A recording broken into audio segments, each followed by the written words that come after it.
नमस्कार मित्रांनो, आज आपण आपल्या शेतामध्ये आलेलो आहे. जसं की बघू शकता, दुपारचे 2-2:30 वाजलेले होते. आम्ही शेतामध्ये आलो होतो. सोबतच आमच्या घराची जी कुत्री आहे जानी, ती पण सोबत होती. बाबा, मी आणि कुत्री, म्हणजे आमची जानी सोबत होती. मित्रांनो, शेतामध्ये आम्ही तूर लावलेली होती आणि तुराला चांगल्या प्रकारे शेंगा आलेल्या आहे. शेतातील जे आमचं विहीर आहे तिथे आम्ही गेलो होतो. पाणी थोडं कमीच आहे आणि पाण्याचा आम्ही वापर करून शेतामध्ये पाणी देणं सुरू होतं. मित्रांनो, आता जी तुरीच्या शेंगा आहे ते लागायला सुरुवात झालेली होती.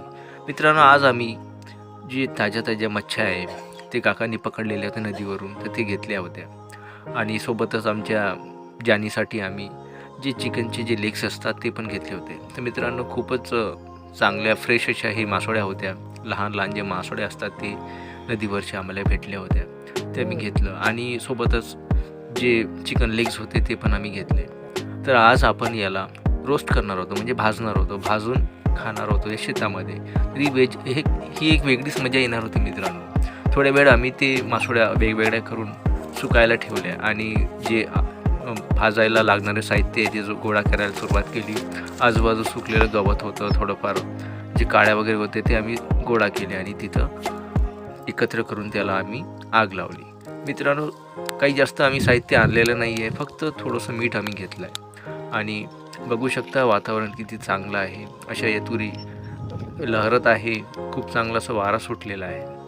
मित्रांनो, जे आम्ही मासोळ्या सुकायला ठेवलेल्या होत्या, म्हणजे जे मासोळ्या थोड्या वल्ल्या राहतात ना, त्याला आम्ही थोडं गोट्यावर सुकायला ठेवलं होतं. आता आम्ही ते त्या आगीमध्ये टाकायला सुरुवात केली. एक मासोळी आम्ही त्याच्यामध्ये टाकलं. पण त्याच्या आधी आम्ही जे चिकन लेग्स आणले होते आमच्या जानीसाठी, त्याला आम्ही आधी त्या जाळामध्ये टाकून दिलं, म्हणजे त्याला व्हायला थोडा वेळ लागेल. मासोळी व्हायला तर वेळ तेवढा लागत नाही. बघू शकता आमची जानी किती खुश होती, कारण तिला पण खूप आवडतात आणि शेतामध्ये ती खूपच कमी येत असते. कधी आम्ही तिला सोबत आणत असतो, कारण आम्ही शेतापासून 10 किलोमीटर अंतरावर राहत असतो, तर रोज येणं होत नाही. तर बघू शकता आता आग पण सुलगायला लागलेली होती आणि आम्ही जे मासोळ्या आहे आणि सोबतच जे चिकन लेग्स होते, कोंबड्याचे पाय, ते पण आम्ही भाजायला सुरुवात केली होती. एक आम्ही भाजायला सुरुवात केली.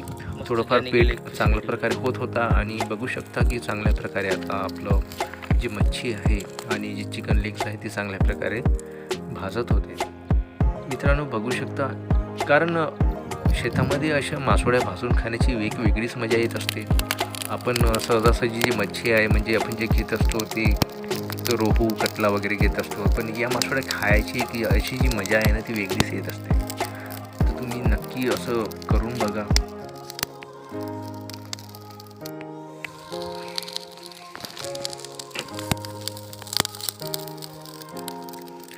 तर मासोळ्या चांगल्या प्रकारे भाजायला लागले होते. धूर पूर्ण शेतामध्ये पसरत होता.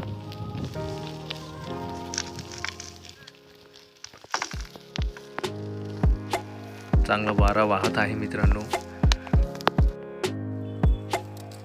ज्या मासोळ्या चांगल्या प्रकारे भाजून झाल्या आहे ते आम्ही वेगवेगळ्या करायला सुरुवात केली. या मासोळ्या चांगल्या प्रकारे होऊ द्या लागतात मित्रांनो, म्हणजे की त्या ओल्या नसल्या पाहिजे पहिली गोष्ट, आणि त्या चांगल्या प्रकारे भाजून झालेल्या पाहिजे. या गोष्टीकडे लक्ष आपलं असणं गरजेचं असतं. बाबांना खूप चांगला अनुभव आहे, मी पण शिकत होतो.